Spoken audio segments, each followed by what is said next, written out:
வணக்கம். முதல்ல நமது ராஜா அண்ணனை மிகவும் பாராட்டுகிறேன். ஏன்னா எங்களோடு அரசியல் பயணித்துக் கொண்டிருந்தவர் இன்று திரைத்துறையில் பயணிக்கிறார்.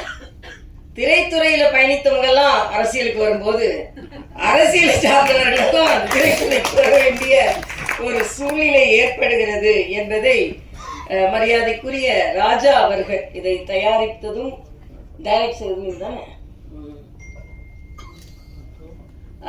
இப்போ என் கணவர் டாக்டர் சவுந்தரராஜன் பேசிட்டு என்று சொன்னாங்க, அவரை பற்றி தனியாக சொல்லணும்னு நினச்சிருந்தேன்.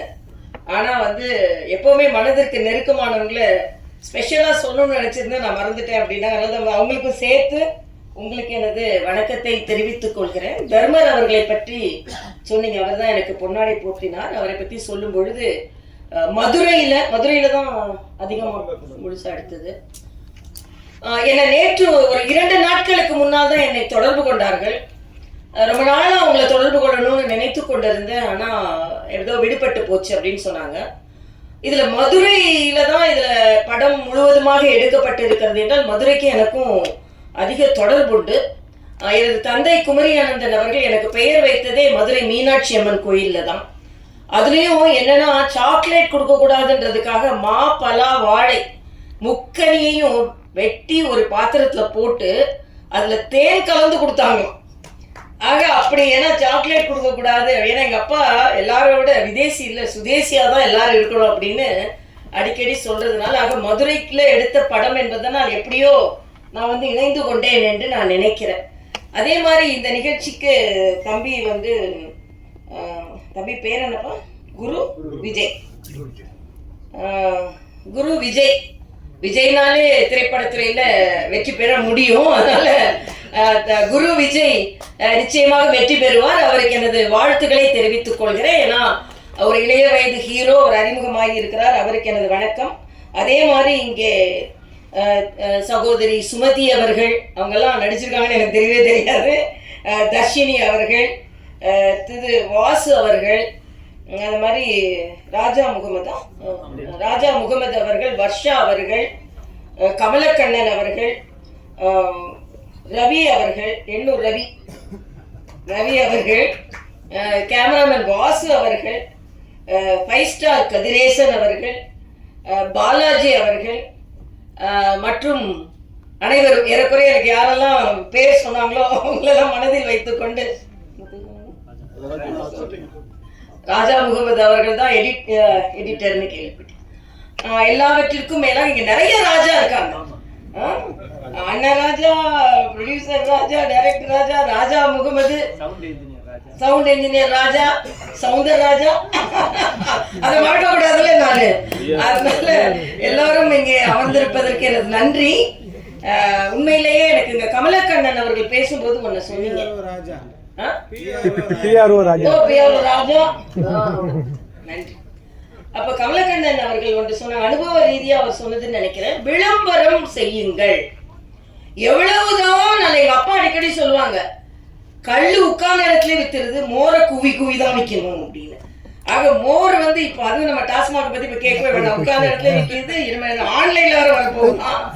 ஆனா அதிக விளம்பரம் வரணும்ன்றதுக்கு ஒரு சின்ன கதை நான் சொல்லுவேன். ஒரு விவசாயி இருந்தார். அவருக்கு ரொம்ப வறுமையில வாடிக்கொண்டிருந்தார். இந்த நிலத்தை எப்படியாவது வித்தாதான் நம்ம பிழைக்க முடியும்னு ஒரு சூழ்நிலையில வந்தார். ஒரு விளம்பரம் எழுதுற, நம்ம பத்திரிகை தம்பிங்கெல்லாம் இங்க நிறைய பேர் வந்திருக்கீங்க, விளம்பரத்தாரர்களும் நிறைய இருப்பீங்க. ஆக விளம்பரம் எழுதுவதற்கு கூப்பிட்டு ஒரு விளம்பரம் எழுதி கொடுத்தம்பி, இந்த நிலத்தை விற்கிறதா என்னால பிழைக்கவே முடியாது போல இருக்கு அப்படின்னு சொல்லுவார். உடனே விளம்பரம் எழுதுவார் அந்த தம்பி. ரொம்ப விளம்பரம் எழுதுறதுல ரொம்ப பிரபலமானவர். அதனால என்ன எழுதுவார்னு, ஒரு காணி நிலம் இருக்கிறது. இந்த நிலம் ரயில்வே ஸ்டேஷனுக்கு பக்கத்தில் இருக்கிறது. ரயில்வே ஸ்டேஷன் பக்கம் ஒரு எப்படியும் ஒரு 50 கிலோமீட்டர் இருக்கும். அதான் ரயில்வே ஸ்டேஷன் பக்கம். அது பக்கத்துல ஒரு ஸ்கூல் இருக்குன்னு எழுதுறது. அது எப்படி 25 கிலோமீட்டர் இருக்கும். பக்கத்துல ஸ்கூல் இருக்கு, பக்கத்துல மார்க்கெட் இருக்கு, ஈசான மூலையில ஒரு கிணறு இருக்கு, ஒரு 2 நல்ல மாமரம் இருக்கு, நல்ல மாம்பழம் பழுக்கக்கூடிய மாமரம் இருக்கு, ஒரு தென்னை மரம் இருக்கு, 2 கொய்யா மரம் இருக்கு. ஆக இப்படிப்பட்ட நிலம் விற்பனைக்கு அப்படின்னு சொல்லி எழுதிட்டு அதை அந்த விவசாயிட்ட காண்பிச்சுட்டு, இந்த கட்டணம் கொடுங்கய்யா அப்படின்னு கேட்பார். அந்த விளம்பரத்தை படிச்சுட்டு அந்த விவசாயி சொல்வார், நான் இந்த நிலத்தை விற்க போறது இல்லை அப்படின்பார். உடனே இந்த விளம்பரம் எழுதின தம்பிக்கு கோபம் வரும். இப்போ ஒரு 10 நிமிஷத்துக்கு முன்னால தான் இந்த நிலத்தை விற்கலாம் நான் பிழைக்கவே முடியாதுன்னு சொன்னீங்க, அதனால நான் உங்களுக்கு விளம்பரம் எழுதி கொடுத்துட்டு இப்போ 10 நிமிஷத்துல மனசை மாத்தினா எப்படி விளம்பரம் கட்டணம் கொடுக்க மாட்டேன், விளம்பரம் செய்ய போறது இல்லைன்னு சொல்றீங்கன்னு சொன்ன உடனே அந்த விவசாயி சொல்வாரு, ஏன் நிலத்துல இவ்வளவு நல்லது இருக்குன்னு எனக்கே தெரியாது, நீ விளம்பரம் எழுதின உடனே இந்த நிலத்தை நான் ஏன் விற்கணும்னு நினைச்சாரு, அதனால நான் இந்த நிலத்தை விற்க போறது இல்லை. இதான் விளம்பரத்தின் ஒரு அருமை. ஆக இதை எடுத்து சொல்லி சொன்ன உடனே இந்த நிலத்தை போய் நான் ஏன் விற்கணும், இவ்வளவு நல்லது இருக்கா ஏன் நிலத்துலன்னு எனக்கே தெரியாது, விளம்பரம் எழுதின பிறகுதான் எனக்கு தெரியுது அப்படின்னு சொன்னது மாதிரி நிச்சயமா விளம்பரப்படுத்த வேண்டும். ரொம்ப நல்லதெல்லாம் நடந்திருக்கு. ஏன்னா நானும் என் ஹஸ்பண்டும் என்ன சென்ஸ் பண்றோம்னா இது ஒரு மெடிக்கல் சப்ஜெக்ட், அதனால தான் டாக்டர் சவுந்தரராஜன் எங்கேயுமே வரமாட்டாங்க, அவங்களுக்கு பேஷன்ஸ் தான் முக்கியம். ஆனா நெடுநாள் கழித்து இங்கே வந்திருக்காங்கன்னா அது அண்ணன் ராஜாக்காகவும் டைரக்டர் தயாரிப்பாளர் ராஜாக்காகவும் 2 ராஜாக்காகவும் அந்த ராஜா வந்தாருன்னு நான் சொல்லுவேன். ஏன்னா அவங்க சாதாரணமா பேஷண்ட்ஸை பார்க்கறதுல தான் அவங்க அதிக கவனம் செலுத்துவாங்க. அதுவும் நான் அடிக்கடி சொல்ல கிட்னிஸ்லாம் வந்து ரொம்ப ஆரவாரம் இல்லாத, எனக்கு நேர் ஆப்போசிட் டாக்டர், ஹார்ட்னா படப்படப்படன்னு அடிச்சுக்கிட்டு இருக்கோம், கிட்னி அமைதியாக வேலை செஞ்சுட்டு இருக்கோம். அது மாதிரி அமைதியாக பல நோயாளிகளை காப்பாற்றியவர்கள் அவர்கள். அதனால இங்கே அவர் இந்த ராஜா அவர்கள் 2 ராஜா வர்றதுனால இங்கே வரணும்னு நான் நினைச்சேன். ஆனா அது மெடிக்கல் சப்ஜெக்ட்னு உடனே அவங்களுக்கும் மகிழ்ச்சி எனக்கும் மகிழ்ச்சி.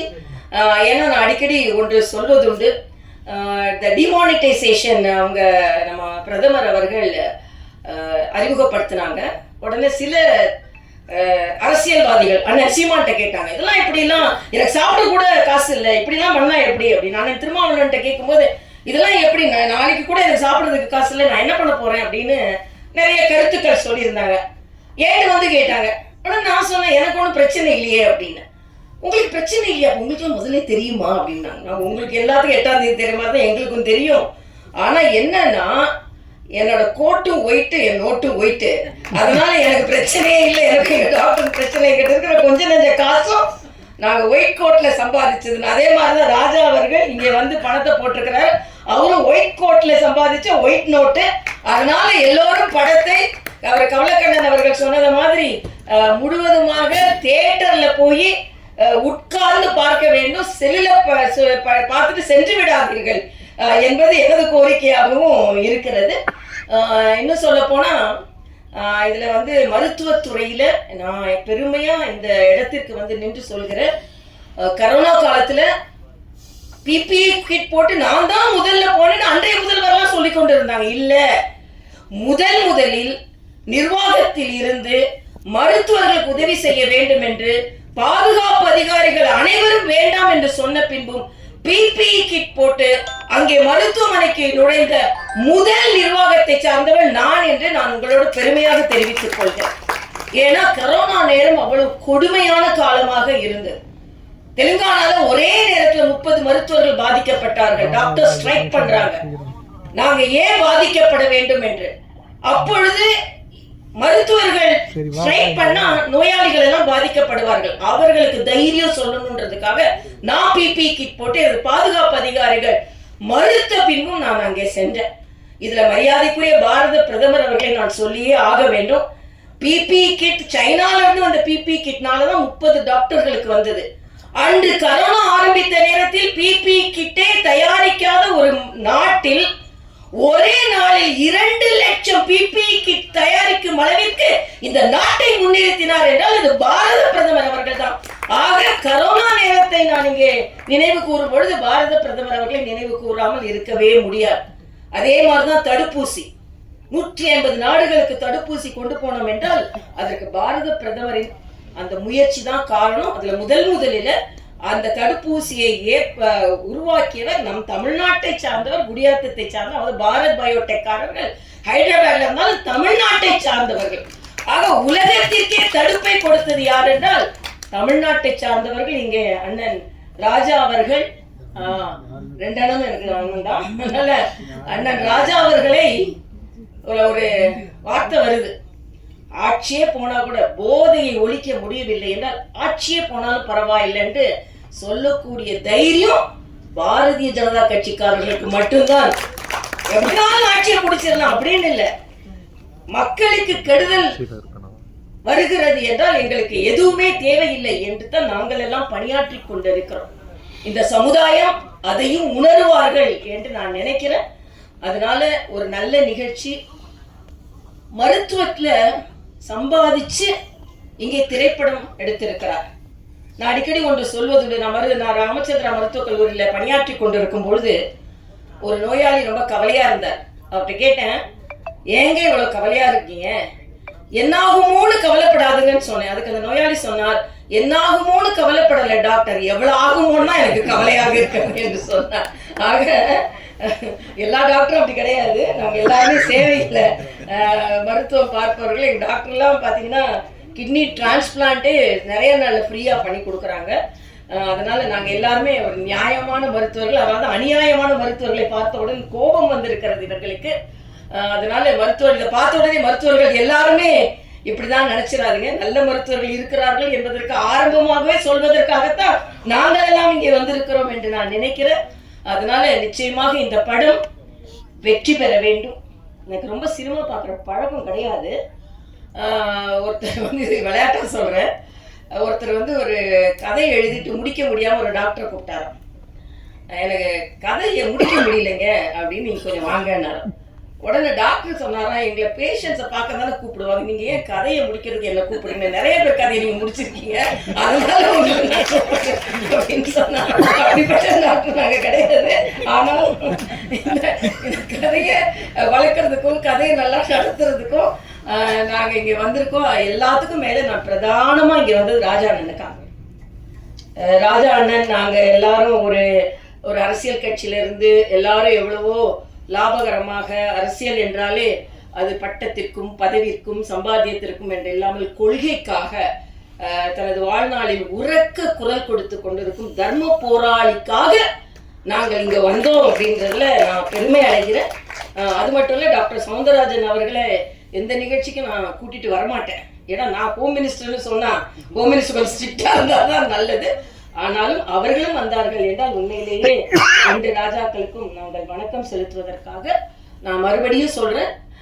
எல்லா தமிழ்நாட்டு மக்களுக்கு நான் கேட்டுக்கொள்கிறேன், இந்த படத்தை தியேட்டரில் சென்று பார்த்து நல்லதை நல்லவர்களுக்காக, டூஸ் அண்ட் டோன்ட்ஸ், இது ரொம்ப நல்ல பேரு, செய்யாதே, நல்லதை செய், நல்லது இல்லாததை செய்யாதே என்பதான் வரும்னு நான் நினைக்கிறேன். அப்படிதான் இருக்க முடியும். ஆனா அரசியல்வாதி அப்படி சொல்ல முடியாது. அரசியல்வாதி நல்லதை செய்வாங்கன்னு சொல்ல முடியாது. இல்ல செய் அப்படின்னா எதையோ செய்யாதேனா நல்லதை செய்யாதே அப்படின்னு கூட அரசியல்ல இருக்கவங்களை எடுத்துக்கொள்ளலாம். ஆனாலும் ஒரு நல்ல திரைப்படத்தை பார்த்ததில் என் அப்பா அடிக்கடி ஒன்று சொல்லுவாங்க, ஒரு சின்ன ஜோக் மாதிரி சொல்லுவாங்க. இந்த கலப்படம் சொன்னாங்க, அதுல நான் வந்து டயலாக பார்த்து தெரிஞ்சு கொண்டேன். ஏதோ ஒரு மருந்துகளை எல்லாம் அவங்க வியாபாரம் செய்கிறார்கள் என்று.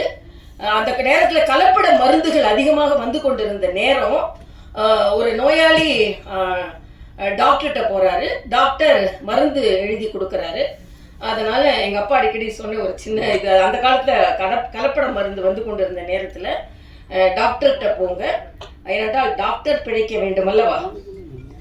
டாக்டர் கொடுத்த மருந்து சீட்டை கொண்டு மருந்து கடைக்காரரிடம் கொடுங்கள், மருந்து கடைக்காரர் பிழைக்க வேண்டும் அல்லவா. மருந்து கடைக்காரர் கொடுக்கின்ற மருந்தை தயவு செய்து சாக்கடையில் கொட்டி விடுங்கள் என்றால் நீங்கள் பிழைக்க வேண்டும் அல்லவா. அது மாதிரி போலிகளை பார்த்தெல்லாம் நாம ரொம்ப எச்சரிக்கையா இருக்க வேண்டிய காலத்துல உண்மையானவர்கள் மேடையில் அமர்ந்திருக்கிறீர்கள். உங்கள் முயற்சி முற்றிலும் வாழ்த்துக்களை நான் தெரிவித்துக் கொள்கிறேன். ஒவ்வொருவரும் முயற்சி, எப்படி மருத்துவர்கள் ஒரு அறுவை சிகிச்சை செய்யும் பொழுது அதுல ஸ்டாஃப் நர்ஸ், மயக்க மருந்து நிபுணர், ward boy, ward technician, doctors, anaesthesiologist, surgeon எல்லாரும் சேர்ந்து ஒரு நோயாளியை பிழைக்க வைப்பதை போல இங்கே தயாரிப்பாளர், டைரக்டர், எடிட்டர், அதே மாதிரி எல்லாரும் பிஆர்ஓ, லைட் பாய், அந்த மாதிரி எல்லாரும் நிறைய எனக்கு டெக்னிக்கலா சொல்ல தெரியல, அவங்க எல்லாரும் சேர்ந்துதான் ஒரு நோயாளியை பிழைக்க வைப்பதை போல ஒரு திரைப்படத்தை உருவாக்குகிறார்கள். அந்த திரைப்படத்தை எல்லோரும் பார்த்து மகிழ்ந்து உங்களுக்கும் லாபமா இருக்கணும், அவங்களுக்கும் லாபமாக இருக்கணும்னு சொல்லி கடந்து வாழ்த்தி விரைவிடுகிறேன். இந்த திரைப்படம் மிகுந்த வெற்றியை பெற வேண்டும்.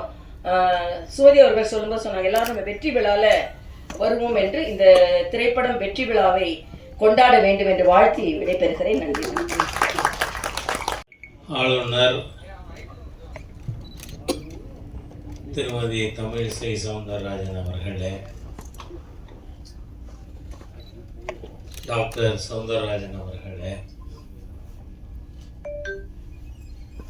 திரு ராஜசேகர் அவர்களே மற்றும் மேடையில் இருக்கின்ற இந்த படத்தின் மூலமாக கலைஞரானவர்கள் அல்லது ஏற்கனவே கலைத்துறையில் இருப்பவர்கள் அனைவருக்கும் என்னுடைய சிறந்தாழ்ந்த வணக்கத்தை சொல்லி, நீங்கள் பார்த்தீங்கன்னா சரியாக 6 மாதம் வந்து எல்லா டாக்டர்களும் இப்போ இன்னைக்கு செக்கப்காக வந்திருந்தீங்க. நீங்கள் பார்த்தீங்கன்னா டாக்டர் சொல்கிற முதல் வார்த்தை, இவ்வளவு சீக்கிரம் பெராலிட்டிக் ஸ்ட்ரோக் வந்து ரெக்கவர் ஆனவங்க ரொம்ப ரேர் அப்படின்னு சொன்னாங்க. அதுக்கு வந்து டாக்டர் தமிழிசை சவுந்தரராஜன் அவர்கள் என் கூடவே இருந்தது ஒரு காரணம். வந்து நாம் எதுவுமே இயல்பாகவே செய்யணும் அப்படின்னு நினச்சா நம்மளை படுக்க போடுறது இயல்பா ஒரு நடந்த நிகழ்ச்சி மாதிரி இன்றைய தினம் 6 மாதத்துக்குள்ள உங்களுக்கு நடுவில் பேசக்கூடிய அளவிற்கு ஆண்டவன் நான் எனக்கு உதவி இருக்கேன். அதை வந்து நம்ம மறுக்கவே முடியாது. இந்த படத்தை பொறுத்தவரை டாக்டர் ராஜசேகர் அவர்கள் ஒரு விஷயத்தை சொல்ல விட்டுட்டாங்க, மேக்கப்பே கிடையாது. இந்த படம் எடுத்ததுல மேக்கப்பே கிடையாது. சாதாரண காஸ்டியூமில் வந்து படம் அவங்க சொன்னதை செஞ்சு கொடுத்துட்டு நாம் வீட்டுக்கு வந்துட்டோம். அந்த அளவிற்கு இந்த படம் பெரிய அளவில் மக்கள்கிட்ட வரவேற்பை பெறுங்கிற நம்பிக்கை எனக்கு இருக்கிறதுக்கு ஒரே காரணம், நாம் இயல்பாக சூழ்நிலைக்கு ஏற்ற மாதிரியாக இந்த படத்தை டாக்டர் ராஜசேகர் அவர்கள், அவருடைய டீம், தம்பி குரு, இவங்க எல்லாருமா சேர்ந்து எடுத்திருக்காங்க. நீங்கள் பார்த்தீங்கன்னு சொன்னால் ஒரு லாப நோக்கில் நீங்கள் லாபங்கிறது எப்போவுமே இந்த கேபிட்டல் தாஸ் கேபிட்டல் அதை படித்தீங்கன்னா தெரியும், சர்ப்ளஸ் வேல்யூ தியரி அப்படின்னு. அந்த சர்ப்ளஸ் வேல்யூ இல்லைன்னு சொன்னால் அடுத்த இன்வெஸ்ட்மெண்ட்டுக்கு எங்கேருந்து பணம் வரும்? அதனால் கம்யூனிஸ்டுகளோட தியரியே கம்யூனிஸ்டுகள் தான் உடைச்சாங்க. அது வந்து இட்ஸ் இம்ப்ராக்டிகபிள் அப்படின்னு சொல்லி அந்த சர்ப்ளஸ் வேல்யூ அது வர முடியாது அப்படின்னு கம்யூனிஸ்ட் நிரூபிக்குது.